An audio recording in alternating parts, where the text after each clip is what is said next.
ब्रह्म विद्या संप्रदाय कर्तृभ्यो वर्षऋषिभ्यो महद्भ्यो नमो गुरुभ्यः। शंकरं शंकराचार्यं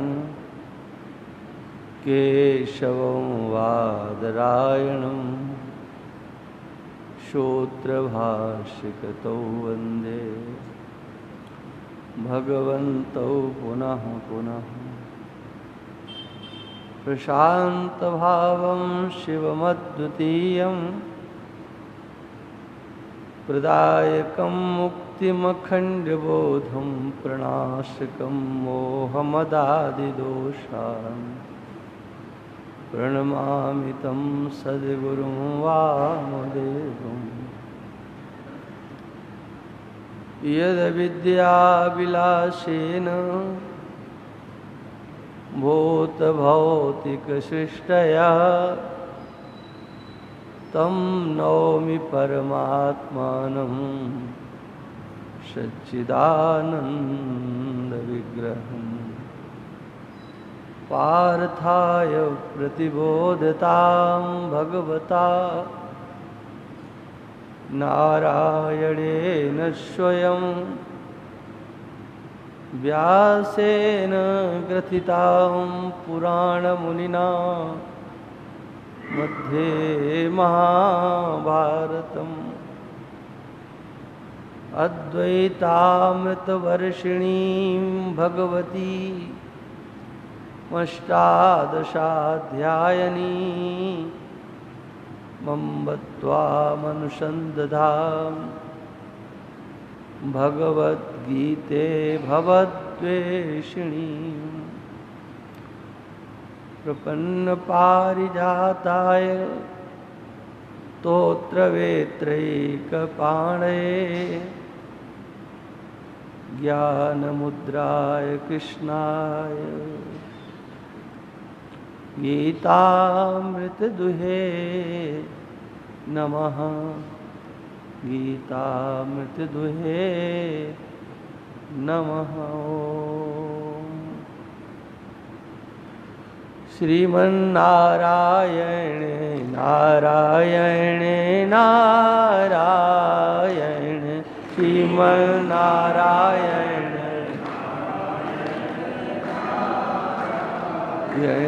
भजमन नारायण नारायण नारायण भजमन।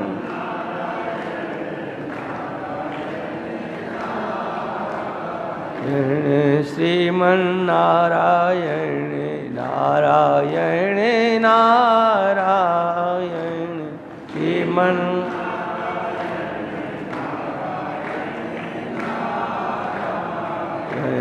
भजमन नारायण नारायण नारायण भजमन।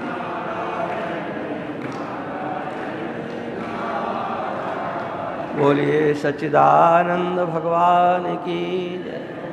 श्री सद्गुरुदेव भगवान की जय। सत्य सनातन धर्म की जय। नमः पार्वती पदे हर हर महादेव। मात्रा स्पर्शास्तु कौन्तेय शीतोष्ण सुख दुःखदाः आगवापायिनो नित्यास्तास्तितिक्षस्व भारत। यम हि न व्यथयन्त्येते पुरुषं पुरुषर्षभ समदुःखसुखं धीरं सौमृतत्वाय कल्पते। ओम। समादरणीय संत वृंद, भक्त वृंद, श्रद्धामयी मातृशक्ति, यह अपने आत्मस्वरूप के विज्ञानार्थ ये प्रक्रिया भगवत गीता में बताई जा रही है कि हम अपने आत्मस्वरूप को कैसा समझें। अनादि अनंत वाला शरीर के अंदर रहता हुआ समग्र शरीर के विकारों से पृथक जो इस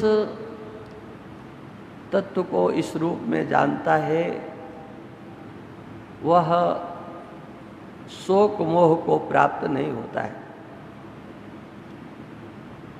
धीरस्तत्र न मुह्यति,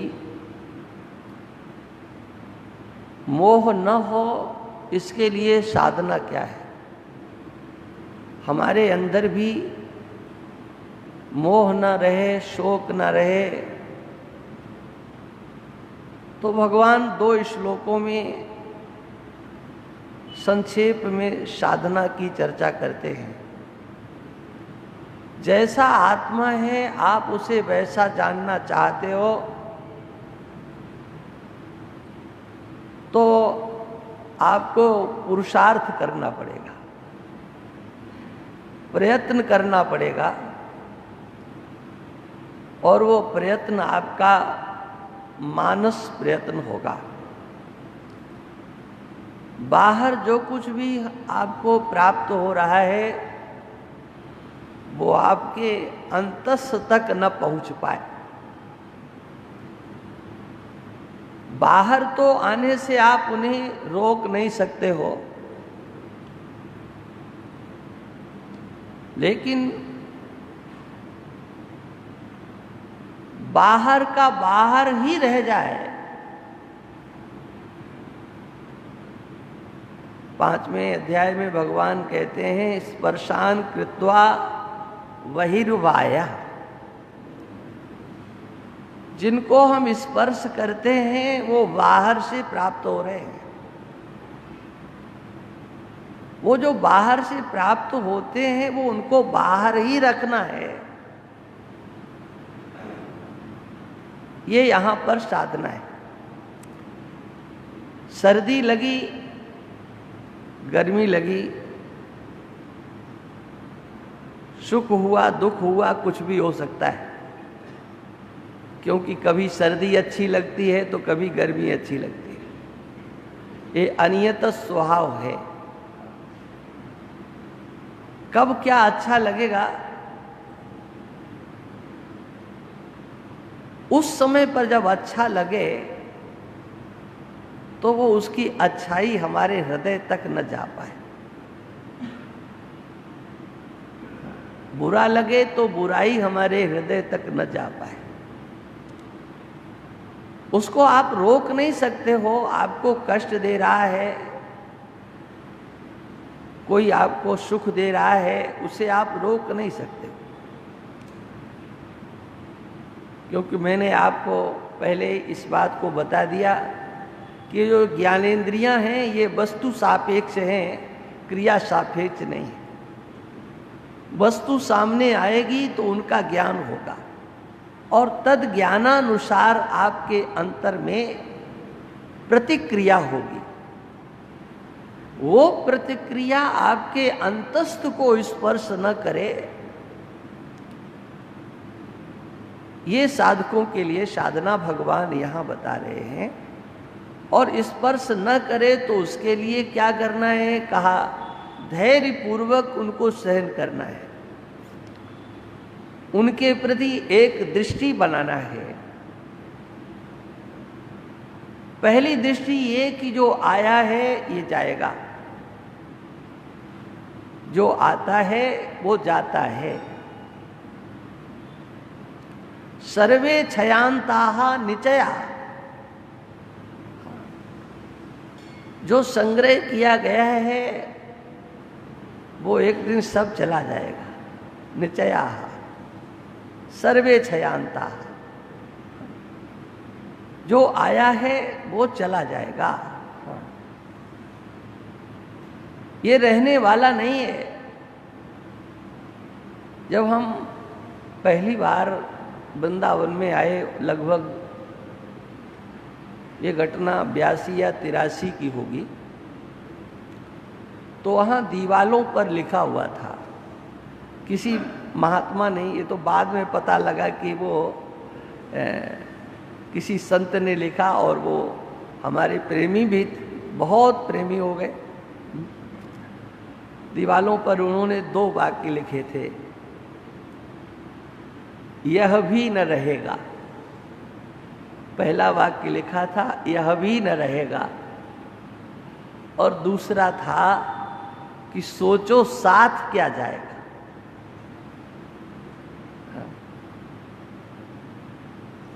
ये भी नहीं रहेगा, सोचो साथ क्या जाएगा। क्या हम लोग कभी इस पर चिंतन करते हैं? और वो वाक्य हमको बहुत अच्छे लगे जब हमने पहली बार उन वाक्यों को पढ़ा, तो वो पूरे दिन शरीर में, दिमाग में गूंजते रहे। जो सामने आया है उसके प्रति क्या हम दृष्टि बनाने में समर्थ हैं? कितना हृदय को मजबूत करना पड़ेगा इस वाक्य को अपने हृदय में स्थान देने के लिए। जो आपके सामने आया है वो कैसा भी हो सकता है, क्या हम उसके प्रति ये दृष्टि बनाने के लिए तैयार हैं? हाँ, बनाने के लिए तैयार हैं। किसके प्रति? जो हमारे प्रतिकूल है उसको तो हम बर्बाद करने की सोच लेते हैं। हाँ, ये नहीं रहेगा, एक दिन ये नहीं रहेगा। हाँ, लेकिन जो हमारे अनुकूल है, जिसे हम चाहते हैं, क्या उसके प्रति हमारी ये धारणा बनेगी? जिसे हम अच्छा समझते हैं, क्या वो हमारी इस दृष्टि का विषय बनेगा? सोचिए, इसके लिए कितना हृदय कठोर करना पड़ेगा। कल्पना करना, खाली ज्यादा दिमाग नहीं लगाना। जिससे तुम्हारा प्रेम है, क्या उसके लिए कभी ये सोच सकते हो कि ये भी न रहेगा? और बताओ इसमें लगता क्या है? इस वाक्य के सोचने में लगता क्या है? लेकिन दर्द होता है। ये सोचने मात्र से दर्द होने लगता है कि राम राम, ऐसा कैसे, ये नहीं रहेगा। इस सत्य को अपने हृदय में हम जगह नहीं देते हैं, ये जाएगा। भगवान कृष्ण कहते हैं जो तुम्हारे सामने है ये आया है, कहीं न कहीं से आया है। किसने भेजा है? हाँ, इसका चिंतन मत करो, पहले इतना चिंतन करना है ये आया है। हाँ, आया है तो जाएगा। हाँ, आगमा पाइना, आने वाला सो जाने वाला है। पहले एक चिंतन, और इस चिंतन को ही हम स्थायित्व प्रदान कर दें। सोचो, क्या आनंद आने में कोई कमी रहेगी? लेकिन उसी को आनंद आएगा जो साधक होगा। अगर दूसरे किसी ने, जो साधक नहीं है ना, उसने अगर इसको स्थायित्व प्रदान कर दिया तो पागल हो जाएगा। जो संसार को, संबंध को, व्यवहार को,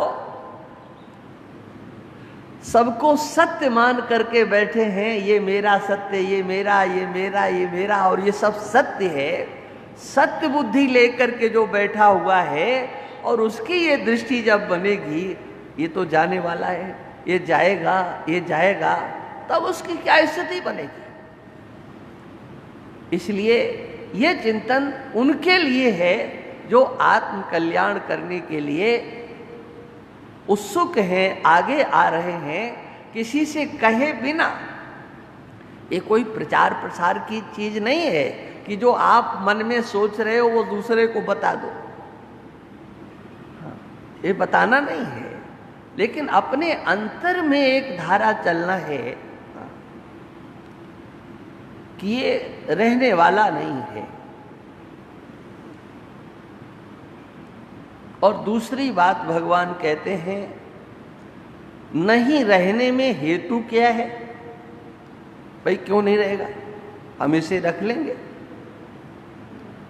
तो भगवान कहते हैं जो नित्य है वही रहेगा, जो नित्य नहीं है वो नहीं रहने वाला है, ये निश्चित समझ लो।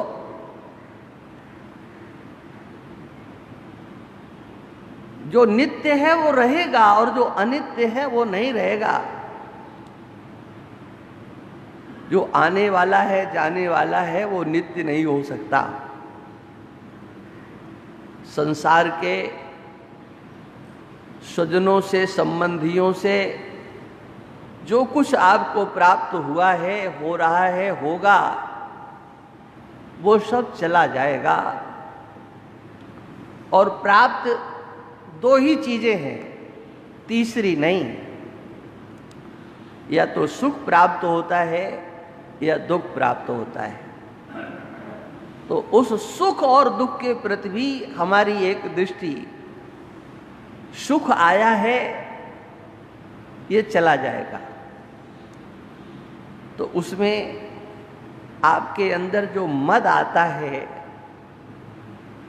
उस मद से बच जाएंगे। कोन्योसि सदसो मया, जब व्यक्ति को कोई उपलब्धि हो जाती है, उस उपलब्धि से, सफलता से उसे जो सुख प्राप्त होता है, और सुख में, उस सफलता में जब वो अगल बगल में देखने लगता है, क्या ऐसी सफलता किसी को मिली? और ऐसी सफलता जब उसे दूर दूर तक नहीं दिखाई पड़ती है, तो उसके अंदर एक मद आता है, मद, मेरे बराबर कौन है। उस मद से कैसे बचा जाए, तब उसका साधन है यही, हाँ, कि जो आया है, जो आपको प्राप्त हुआ है, उसके प्रति एक बुद्धि, हाँ, ये रहने वाला नहीं है, ये जाने वाला है, ये चला जाएगा। इसी प्रकार से दुख भी चला जाएगा, दुख भी चला जाएगा और दुख देने वाला भी चला जाएगा। कारण और कार्य ये दोनों मिट जाएंगे। उनके प्रति आप राग उदेशात्मक स्वरूप को स्थान मत दो। इसको हम हटाएंगे, इसको हम मिटाएंगे। अरे तुम क्या मिटाओगे, वो तो खुद मिट जाएगा, चला जाएगा जो प्राप्त हुआ है। पूज्य उड़िया बाबा जी महाराज के संस्मरण में मैंने एक बात सुनी कि उनके भक्त थे, अब वो सब कोई आत्मज्ञानी नहीं थे, सब तरह के उनके पास रहते थे। तो एक किसी भक्त का किसी से द्रोह हो गया और उसने बाबा से कहा कि बाबा इसको हम मार डालेंगे। बाबा ने कहा कि ये तो खुद ही मरने वाला है, तुम इसको क्या मार डालो? तो बोले अच्छा ये मरने वाला है। कहा कब मरेगा? बोले बस जल्दी मरने वाला है, तुम अपने ऊपर हत्या क्यों लेते हो, तो मरने वाला ही है। अब उसने सोचा कि बाबा जो कहेंगे वो झूठ तो नहीं कहेंगे, तो उसने वो विचार छोड़ दिया और वो प्रतीक्षा करने लगा कि कब मरेगा, कब मरेगा, कब मरेगा। 6 महीने हो गए, मरा ही नहीं।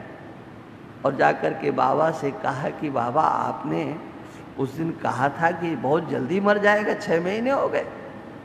अरे कहा हाँ मर जाएगा, हमने ये थोड़ी कहा था कि तुरंत ही मरने वाला है। देखो मरने वाला तो है,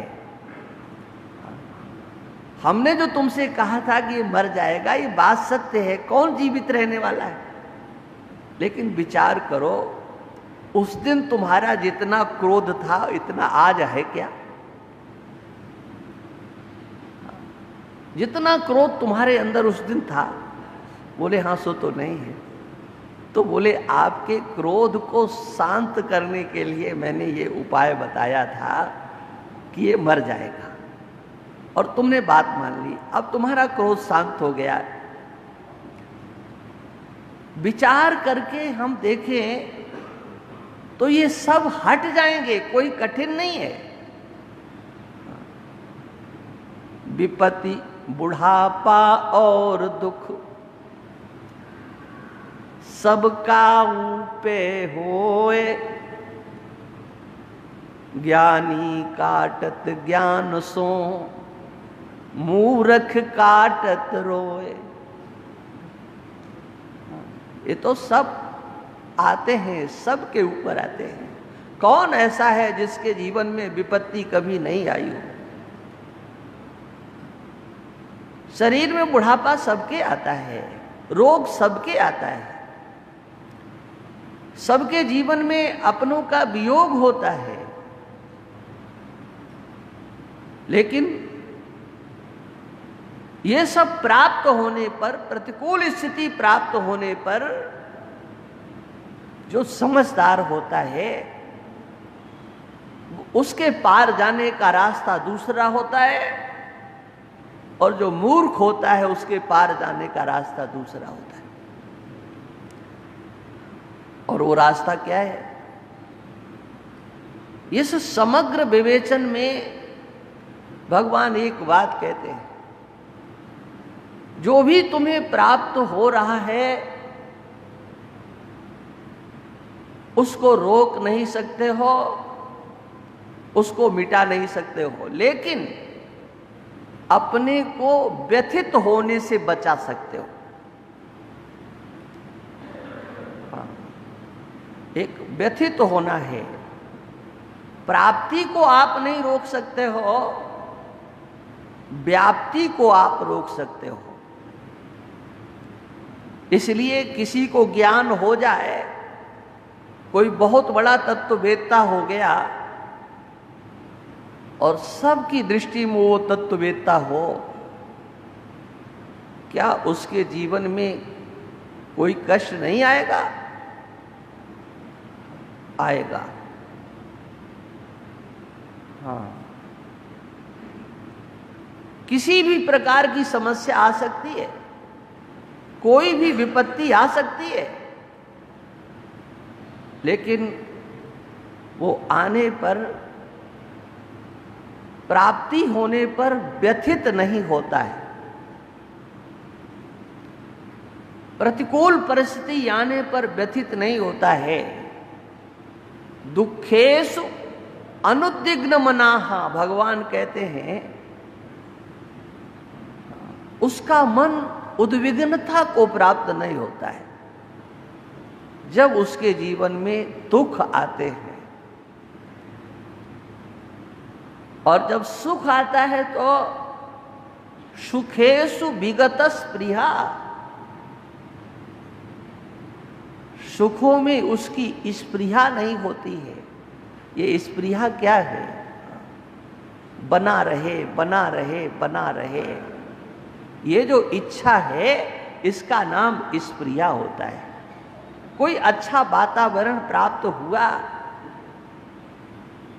तो लगता है कि बना रहे, बना रहे, इससे हमारा कभी वियोग न हो, ऐसा तो हमेशा बना रहे।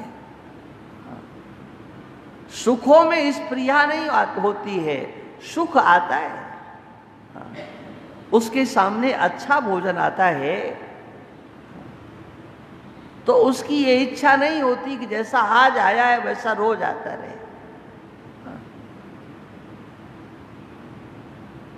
विपरीत आता है तो वो उसके लिए मातम नहीं मनाता है, ये क्यों आ गया? ये साधक के लिए बहुत आवश्यक है,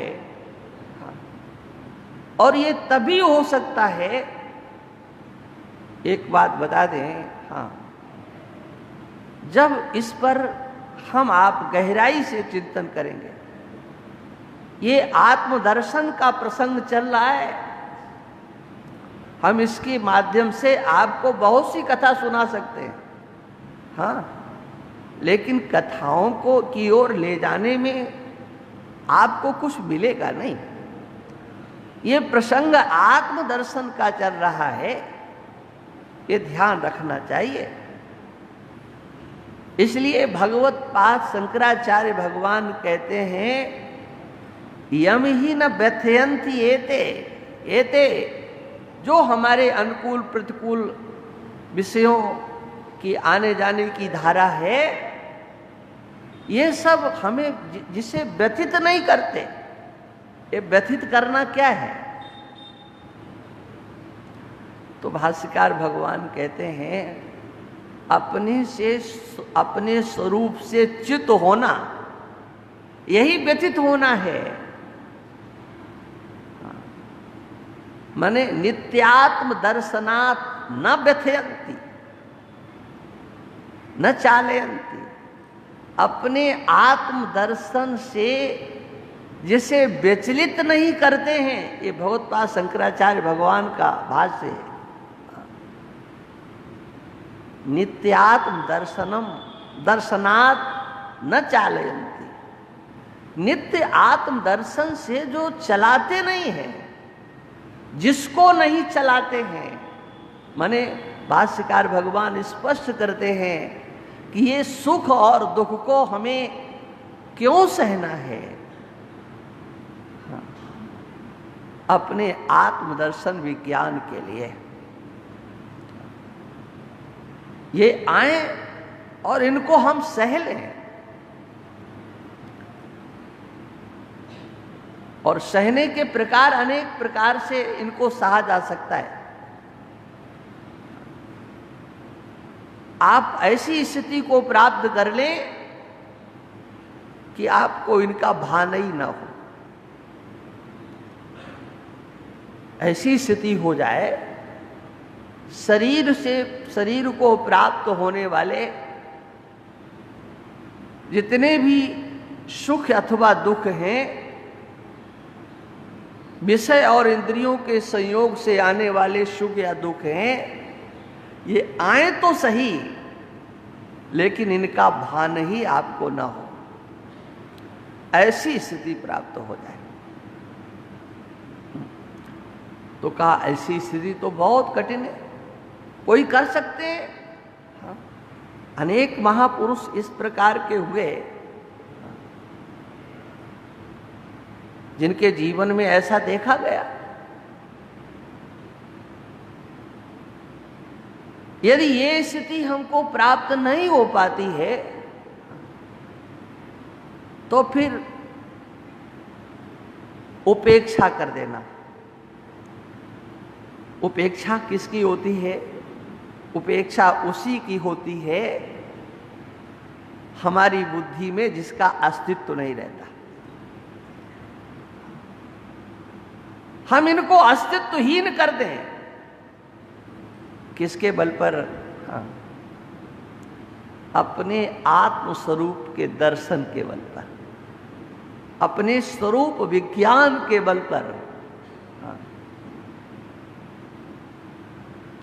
एक महापुरुष हुए, यहाँ पर आप सबने किसी निदर्शन किए हैं कि नहीं किए, ज्योतिर्मठ जो है बद्रिका पीठ के शंकराचार्य के पद पर भी वो रहे, कृष्ण बोधाश्रम जी महाराज। सिद्ध पुरुष थे, उनको ये कुछ चाहिए नहीं था, उनको जबरदस्ती शंकराचार्य का पद दिया गया, लेकिन उन्होंने खप्पर में ही खाया, हाथ पर लेकर के। कोई ये छत्र चमर इत्यादि का कुछ नहीं। हम आपकी बात मान लेते हैं, लेकिन हम ये सब स्वीकार नहीं करेंगे। धर्म सम्राट पूज्य स्वामी जी महाराज की बात को मान लिया। और एक बार क्या हुआ, उनको ऐसा लगा कि ये तो विक्षेप है, चलो हटाओ। छोड़ दिया, चले गए काशी छोड़ करके।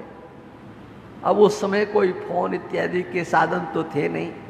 अब उनको ढूंढने के लिए महात्मा निकले, तो बहुत समय के बाद वो बिठूर में मिले। और वहां पुनः धर्म सम्राट महाराज श्री वहां पर गए और उनको पुनः लेकर के आए। विचरण करते थे मेरठ में एक छोटा सा आश्रम। वहां उनको कोई तकलीफ हो गई, शरीर में रोग हो गया और असाध्य रोग हो गया। मैंने ऐसा सुना है कि उनको कैंसर हो गया था। ऐसे तत्ववेत्ता महापुरुष, इतने बड़े विद्वान, और उनको ये रोग हो गया। लेकिन जहां के तहां तटस्थ थे। जब पूज्यपाद धर्म सम्राट स्वामी करपात्री महाराज को पता चला तो वो वहां गए। बहुत मनाने की कोशिश की, चलो चलो यहां से हम वहां ले चलते हैं, और शरीर छोड़ना है तो काशी में चलें, शरीर तो छूटेगा ही। क्या उत्तर दिया? सब जगह काशी है, क्या करना है? हाँ, सब ठीक है, गए नहीं। मतलब नित्यात्म दर्शनात् न विचालयन्ति। ये भारी से भारी दुख भी उसे विचलित नहीं करते।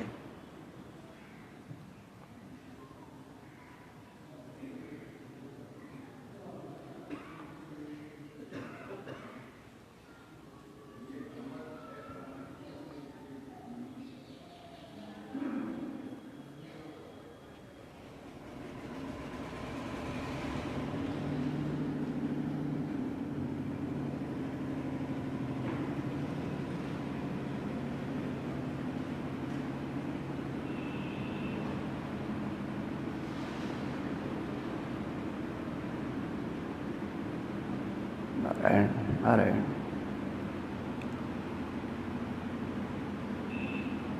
यम ही न व्यथयन्ते ते पुरुषम पुरुषर्षभ। हे पुरुषों में श्रेष्ठ अर्जुन, जिस पुरुष को ये विचलित नहीं करते हैं, माने ये साधना है, न विचलित करने होने की एक साधना है। और वो साधना क्या है? आने वाले समस्त सुख और दुख आपके अंदर है क्या? आपके अंदर है या शरीर में है, स्थूल शरीर में है या सूक्ष्म शरीर में है? कहाँ है ये? इनका चिंतन करना। क्योंकि आप इससे पृथक हो, ये चिंतन करना। तीनों शरीरों में रहने वाले आप हो। ये समग्र प्रपंच जितना भी है उसके अधिष्ठान रूप आप हो। पुरत्रये कीडत यस्य जीवः, पुरत्रये कीडत यस्य जीवः ततस्तु जातम सकलम विचित्रम। ये समग्र सृष्टि आपके आश्रित है, आप इसके आश्रित नहीं हो। तीनों शरीरों में रहने वाले आप हो। और ये जितने भी इंद्रियों के संयोग से, विषय और इंद्रियों के संयोग से होने वाले सुख अथवा दुख हैं, इनकी स्थिति कहां तक है? जो जागृत अवस्था के सुख अथवा दुख हैं, क्या उनकी पहुंच स्वप्नावस्था तक है? स्वप्नावस्था में उनकी पहुंच नहीं है।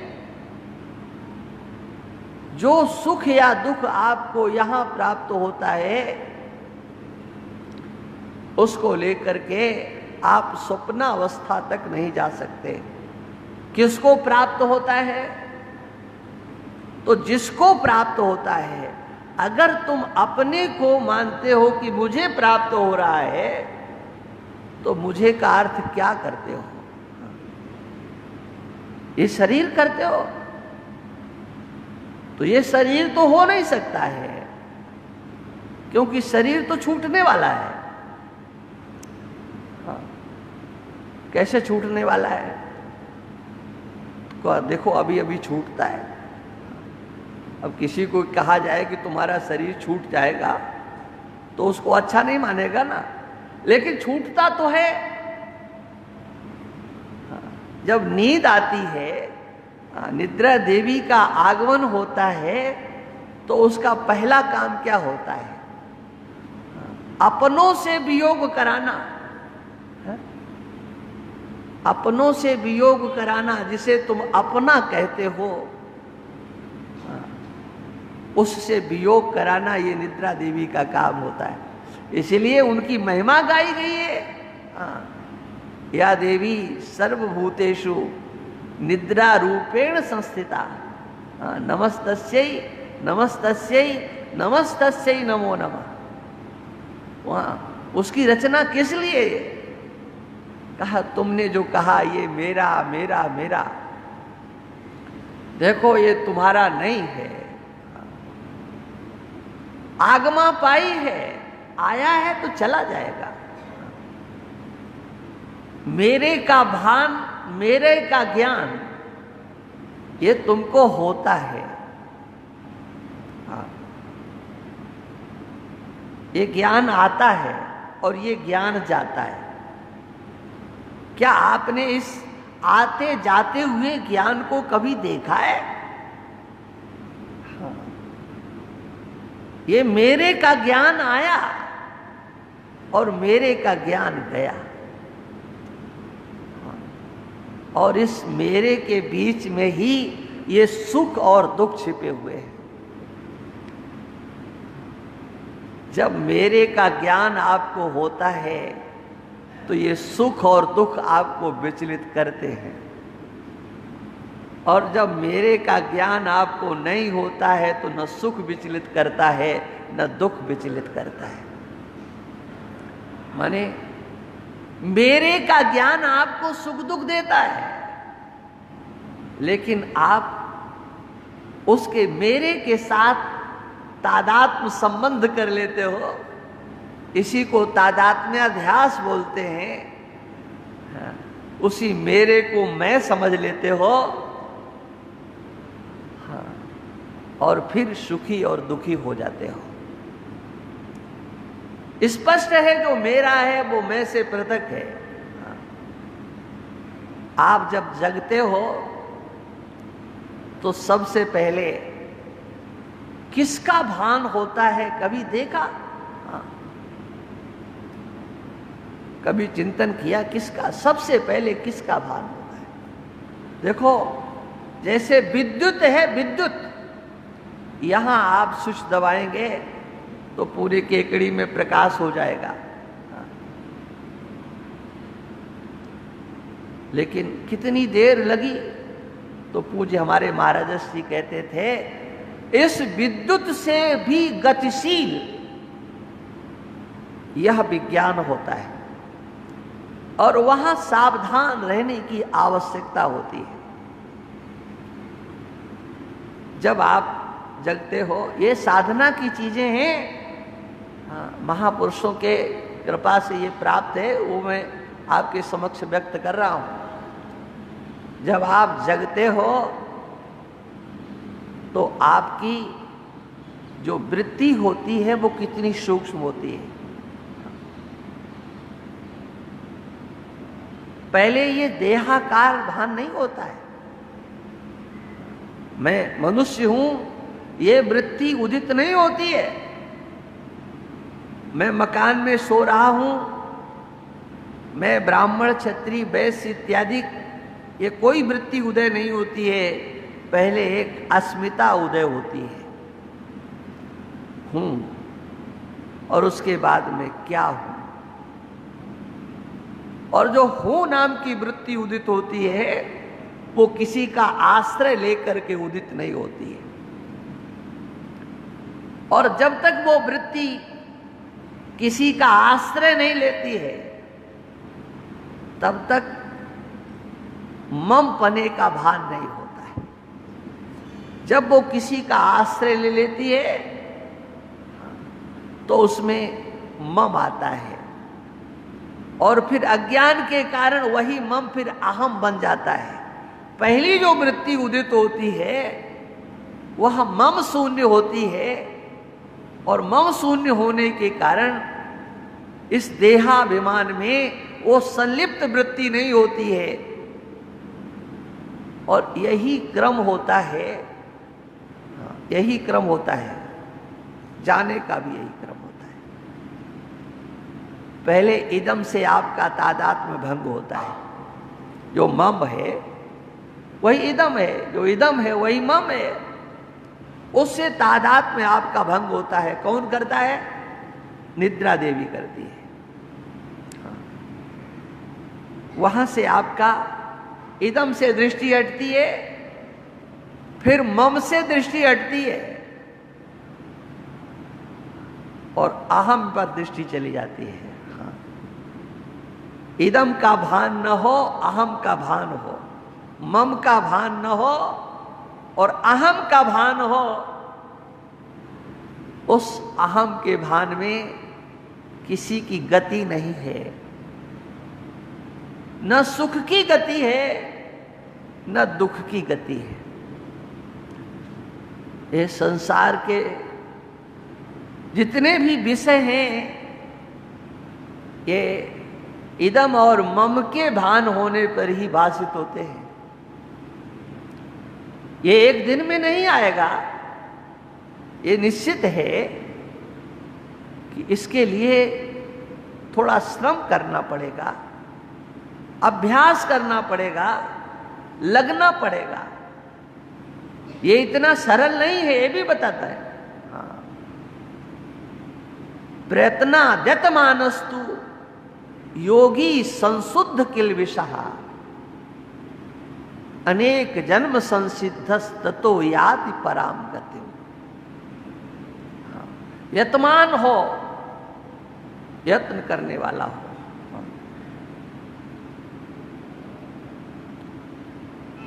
और यत्न ही नहीं प्रयत्न करने वाला हो। ये नहीं कि बस थोड़ी देर समझ लिया, बस अब कल फिर आएंगे, फिर सुन लेंगे, सुनते रहेंगे, हो जाएगा, करना कुछ नहीं है, ऐसा नहीं। अंतःकरण शुद्ध होने पर्यंत हमें यत्न करना है। और शुद्ध हो गया है तो उसकी पहचान क्या होगी? उसकी पहचान यही है कि जो शुद्ध वस्तु है उसमें आपका चित्त लगने लग जाए। शुद्धांतःकरण की यही पहचान है कि शुद्ध वस्तु में, सत्य वस्तु में आपका चित्त लगने लग जाए। यत्न करना पड़ेगा, इसका विवेचन करना पड़ेगा कि ये सुख कहां है, ये दुख कहां है। स्थूल शरीर में है, अन्नमय कोश में है, या प्राणमय कोश में है, या मनोमय कोश में है, या विज्ञानमय कोश में है। हाँ। कहां पर है? आप कहें कि इतनी व्याख्या करने की जरूरत कहां से आ गई? हाँ, जरूरत है। इससे पृथक ही तो अपने आप को समझना होगा। हम अटके तो इसी के अंतर्गत है ना।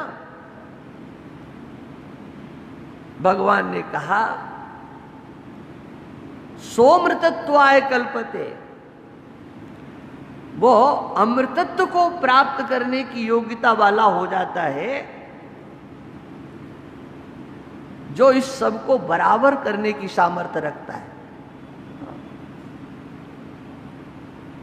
और ये जो बराबर है ना, ये अपने आप नहीं होने वाला है।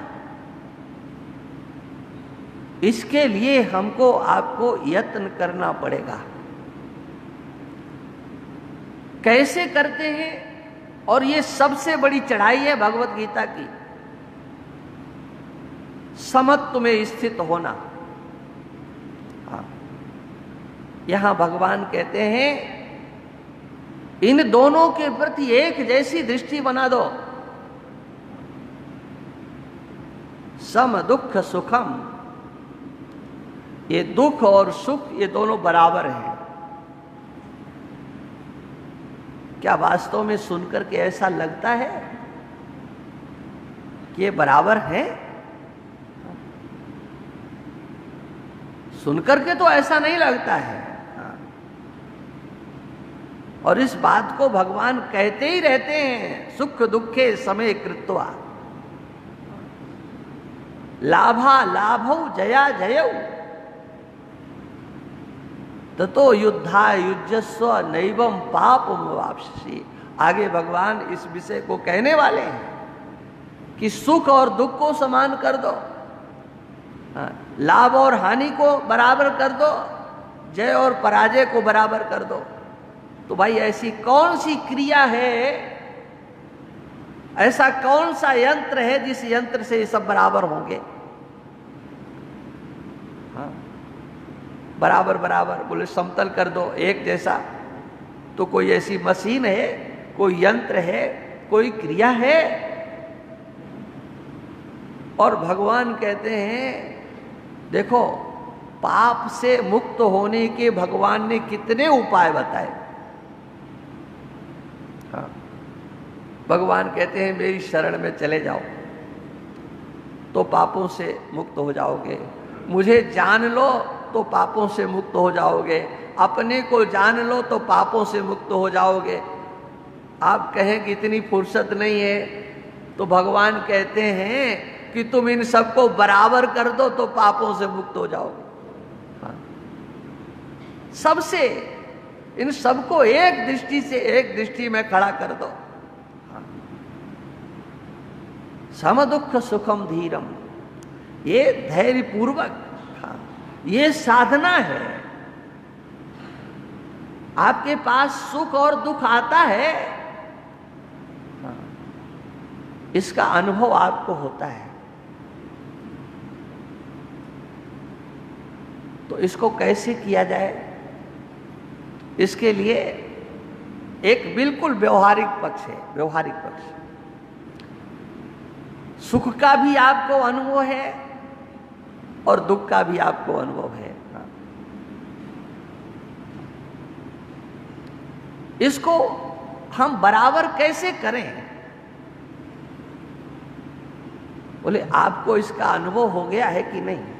बोले हाँ, अनुभव हो गया है। सुख सुख रहता है और दुख दुख रहता है। तो भगवान कहते हैं कि देखो, एक दृष्टि हम देते हैं, आपने इनका अनुभव कर लिया है, अपने अंदर आपने अनुभव किया है, तो क्या कहीं दूसरी जगह भी आप देख रहे हो कि नहीं?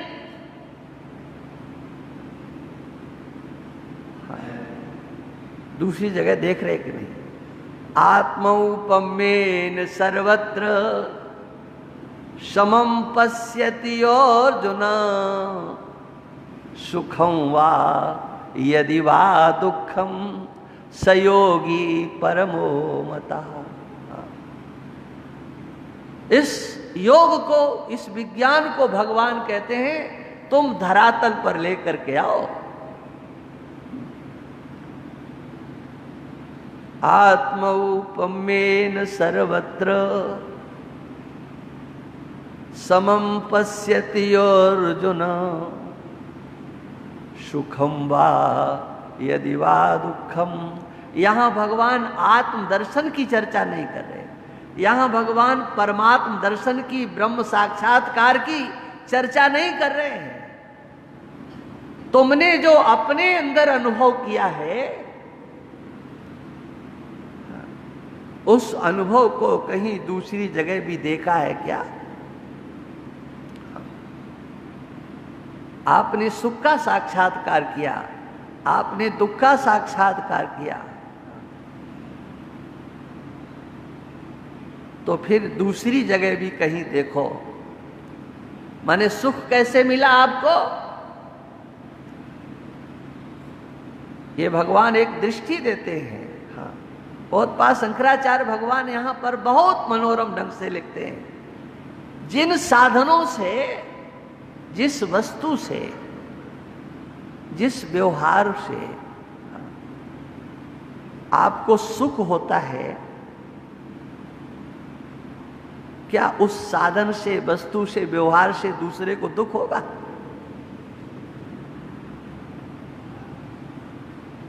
अपनी तरह से दूसरे को समझने की चेष्टा करो। आपने देखा है, आत्मौ पम्येन सर्वत्र समम पश्यति अर्जुन। इसके दोनों पक्ष हैं, ये मैं बात आपको कह दूं, दोनों पक्ष हैं इसमें। इसमें व्यवहारिक धरातल भी है और इसमें पारमार्थिक दृष्टि भी छिपी हुई है। उन दोनों का जैसे आपने अनुभव अपने अंदर किया है, देखा है आपने, ऐसी दूसरी जगह भी देखने की चेष्टा करो।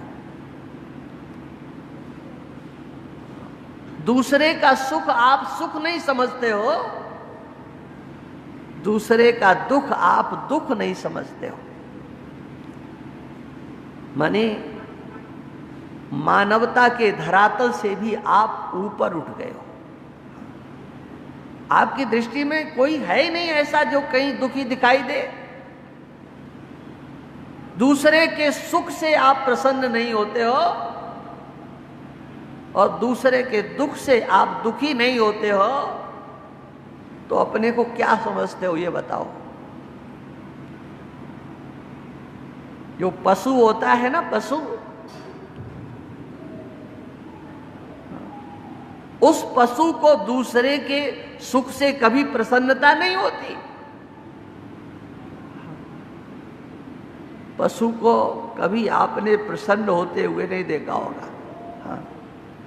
उसके सामने घास पड़ती है, उसको रोटी देते हो तो वो प्रसन्न होते हैं। लेकिन दूसरे के सामने घास डाल दी जाए, रोटी डाल दी जाए, तो वो कभी प्रसन्न नहीं होता है। हाँ। बल्कि डालने वाले के ऊपर और बिगड़ता है, वहां पहले क्यों डाल दिया। हमारे सामने ये जो चारा इत्यादि डालने वाले हैं उनका अनुभव होगा। हाँ। ये तो पशु दृष्टि है कि आपको अपना तो सुख दिखाई देता है और अपना दुख दिखाई देता है।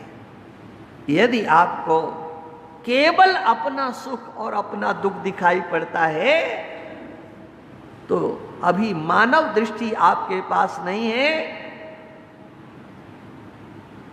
अभी तो पशु दृष्टि में ही आप जी रहे हो।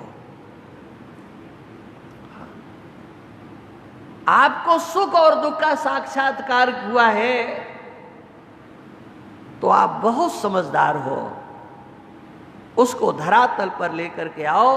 भगवान कहते हैं स योगी परमो मतः। हम उसको अपने विचार से कहते हैं अर्जुन, वो योगी नहीं है, वो तो परम योगी है, जो दूसरे के सुख को स्थान देता है, जो दूसरे के दुख को स्थान देता है। दूसरे के सुख में जो सुखी होना जानता है, दूसरे के दुख में जो दुखी होना जानता है, वो भगवान कहते हैं योगी नहीं है, परम योगी है। स योगी परमो मतः। और देखो, वैसे तो हालांकि व्यवहारिक इसमें कितनी चर्चा की जाए, क्योंकि व्यवहारिकता में चले जाते हैं तो अध्यात्म पक्ष छूट जाता है। यहां पर भगवान एक बात कहते हैं, आत्मौपम्येन सर्वत्र समम पश्यति। सर्वत्र एक दृष्टि कर लेता है सुख और दुख के प्रति।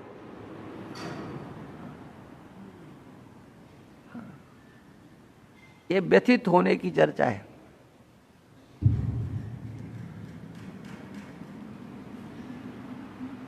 ये व्यथित होने से कैसे बचा जाए?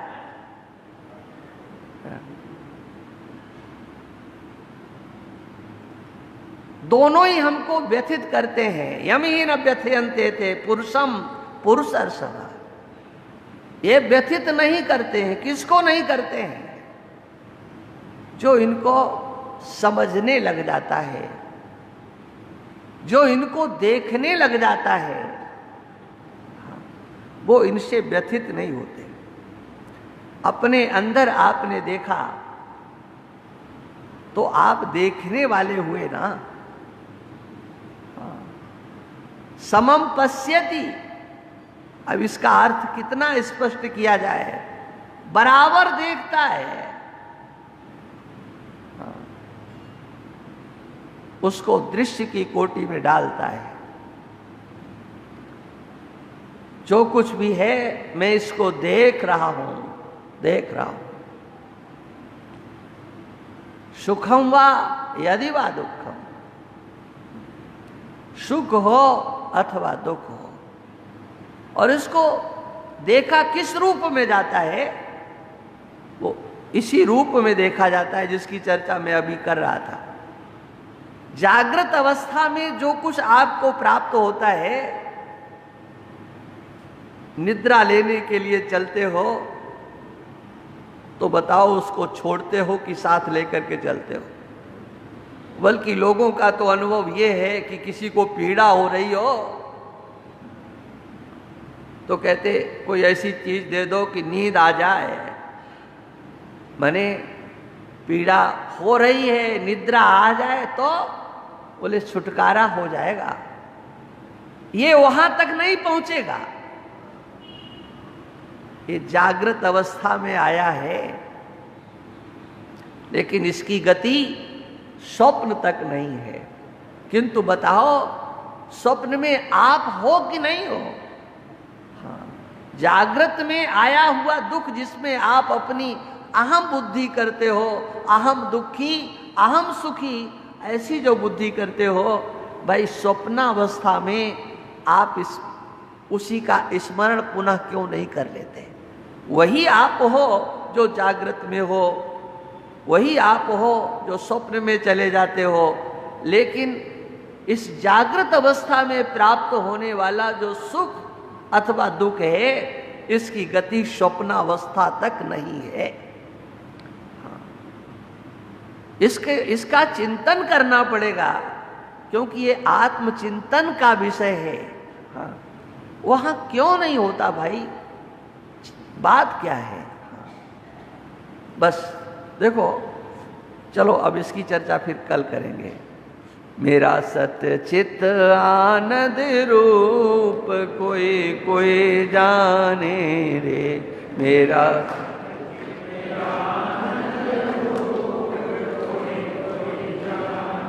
रे, मेरा सत्य चित्त आनंद रूप कोई कोई जाने रे। मेरा सत्य चित्त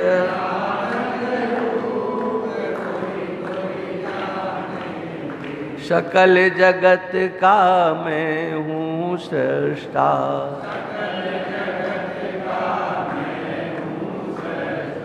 देह तीन का मैं हूँ दृष्टा।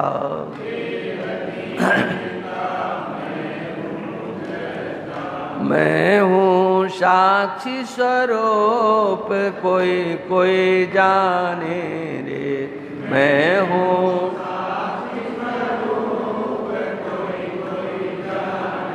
रे, मेरा सत्य चित्त आनंद। पंच कोश से मैं हूँ न्यारा,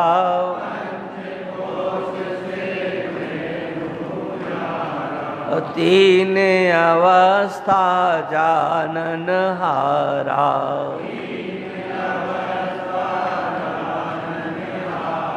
अनुभव सिद्ध अनूप कोई कोई जाने रे, अनुभव सिद्ध रे मेरा सतचित आनंद रूप कोई कोई जाने रे, मेरा सतचित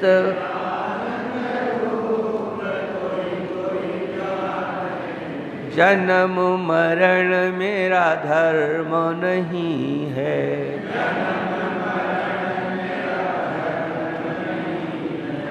पाप पुण्य मेरा कर्म नहीं है,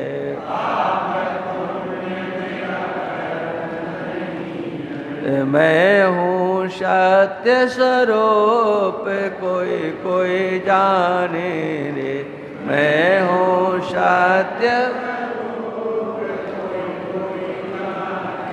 रे, मेरा सत्य चित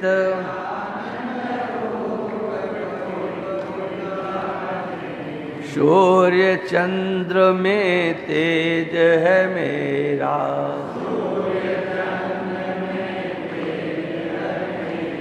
अग्नि ताप में ओज है मेरा,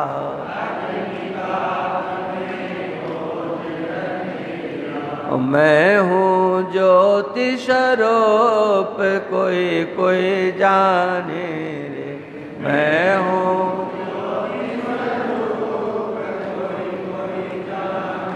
रे, मेरा सतचित आनंद तीन लोक का मैं हूँ स्वामी,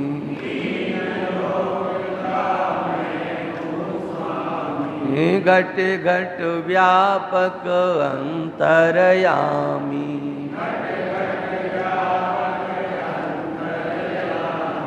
जो माला में शोत कोई कोई जाने रे, जो माला में रे, मेरा सतचित आनंद राजेश्वर निज रूप पहचानो,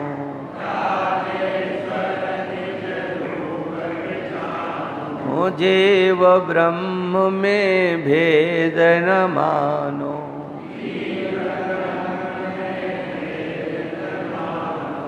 मैं हूँ ब्रह्म स्वरूप कोई कोई जाने रे, मैं हूँ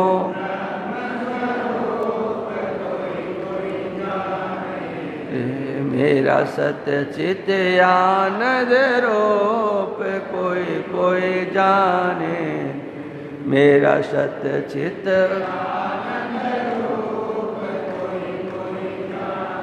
बोलिए सच्चिदानंद भगवान।